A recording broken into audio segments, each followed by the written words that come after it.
waaw ñu ngi wax ci waxu capitaine Touré d'abord capitaine Touré d'abord tey dañ koy jaajëfee da ngeen tàccul ma capitaine Touré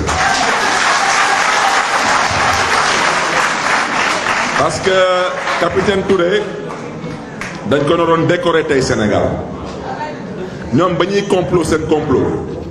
capitaine Touré su gëmuloon yàlla dama ne capitaine Touré ay mbokkam a ngi may dégg su gëmuloon yàlla peut-être tey dina dégg beneen grade wante nag su ko defoon tey Sénégal di ngeen dégg lu ëpp 14 morts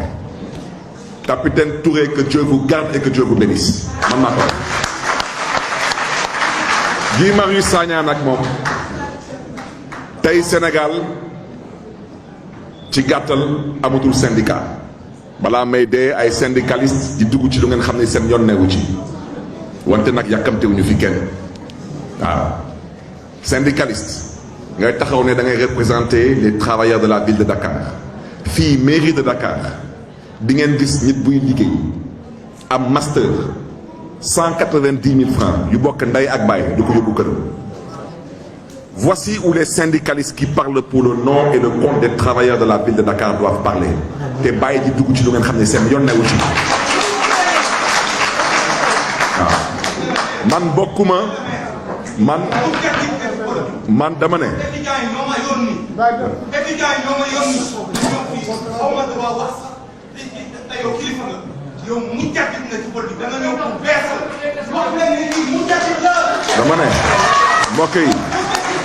mbokk yi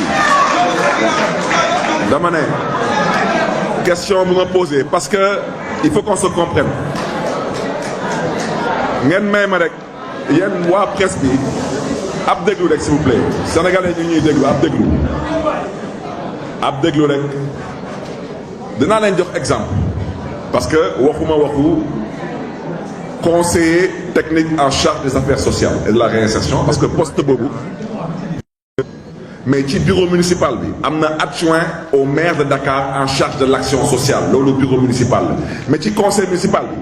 am na président commission action sociale waaw maintenant maire bu ma doon man kan moo may conseiller suma cabinet ci mbiru action sociale kan dama ne Guy Marius Sagna est nommé par le maire de Dakar comme conseiller technique en charge de l'action sociale il le restera il demeurera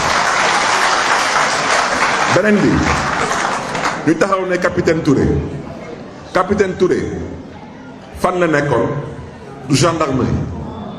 fan la nekkoon ci gendarmerie du section des recherches lan lañ fay liggéey su nekkee sécurité amoon na benn jigéen bu fi nekkoon décision moo nekk nii dama ne signé par madame le maire Soham El Wardini excusez-moi par monsieur Khalifa Sall maa ngi jégalu parce que dañu taf tur yi pour nit ñi bañ a gis article 1er ñu ne diw boobu te muy jigéen nommé nañ ko conseillère aux affaires communales nouvellement engagée non dañu ne kooku waaw dañu ne jigéen boobu mu nekkoon conseillère s'il vous plaît rek mu nekkoon conseillère aux affaires communales nouvellement engagée par contrat numéro tant bar VD mooy ville de Dakar du 22 novembre 2011 est nommée conseillère technique du maire de la ville de Dakar chargée de la sécurité urbaine fan la préfet Dakar nekkoon fan la président nekkoon bañ koy nommé jamono boobu bañ koy nommé ba tey mi ngi fayeeku trésor tey ngeen taxaw man ma jël beneen décision su ma décision maa ngi koy jël moom soxna si ba nga Khalifa Sall di dugal ci cabinet bi c'était le 6 décembre 2013 dañu ne article 1er moom jigéen googu conseillère aux affaires communales nouvellement engagée par contrat numéro tant bar ville de Dakar du 22 novembre 2011 est nommée conseillère technique du maire de la ville de Dakar chargée de la sécurité urbaine mi ngi ni man ma ñëw yoon may ma sañ-sañ ma beesalaat suma cabinet man ma jël décision du 21 avril 2022 ma ne contrat boobu dañ koy arrêté mooy jigéen boobu ma ne contrat boobu dama ko remplacer par capitaine Touré waaw loolu damay laajte rek kana ci mën dara ñu ne ma dafa am benn waaye bu taxaw fa leen nekk xaw may wax organigramme maa ngi koy xaar fii laa koy xaar dama ne ces gens sont membres du cabinet et ils resteront membres du cabinet dama ne ku mu neex jóg def lu la neex man su ma jógee dinaa def lii di suma warugar su leen neexee sax dites à qui de droit même de bloquer même les salaires au trésor, je dirais à qui de droit de faire ce qu'il a à faire pour que les personnes qui ont contracté avec la ville de Dakar puissent honorer leurs engagements avec la ville de Dakar et que la ville de Dakar puisse aussi honorer ses engagements avec ces personnes. am na leen lu mu ci bëgg a wax parce que nag lu ëpp tuuru dama ne lu ëpp tuuru te nag xeex su jotee ku xeexul doo gor doo doonu gor dama ne capitaine Touré ngeen may ma rek dama ne capitaine Touré juddoo Sénégal yaroo Sénégal dëkk Sénégal ñu nekk ko moom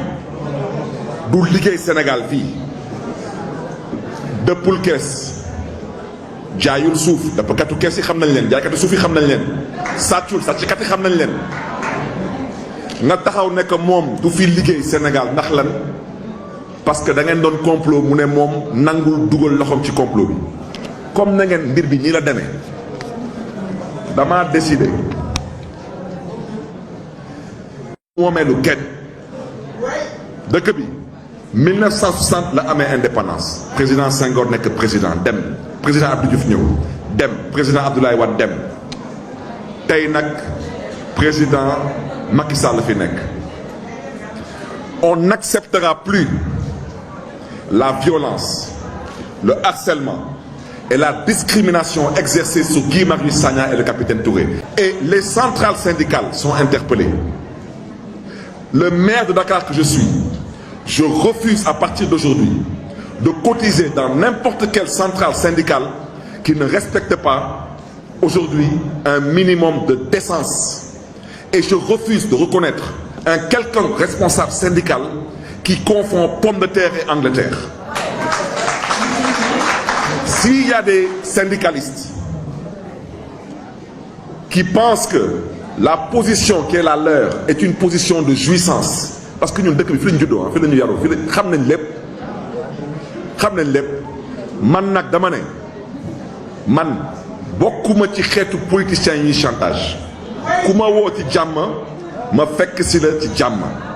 ku ma woo ci ay ma xam suma bopp ma téye suma bopp et je marche vers l'essentiel. Je le dis et je le répète, le bureau de l'Organisation internationale du travail sera saisi par les conseils juridiques de la mairie de Dakar. Les conseils juridiques de la mairie de Dakar vont porter le combat à l'international contre la discrimination, le harcèlement et la violence dont font victimes Guy Marius Sagna et le capitaine Touré. C'est inadmissible. Ce sont des citoyens sénégalais. Ils jouissent de tous leurs droits civiques, ils jouissent de toutes leurs compétences psychologiques, ils ont le droit de travailler dans leur pays et pour leur pays. N'en déplaise à des personnes qui malheureusement sont en fin de carrière ou dans un désarroi. Donc je tiens à le dire avec force et je tiens à inviter la presse à traiter l'information sans aucune sensation et sans aucune passion. Et je voudrais terminer en disant une chose. Si ceux qui ont parlé de révocation, en parlant de révocation, ont peut-être pensé à la mairie de Dakar, je les invite respectueusement à retirer leurs propos. Pour la stabilité du pays et pour la stabilité de leur gouvernement. C'est ce que je peux dire.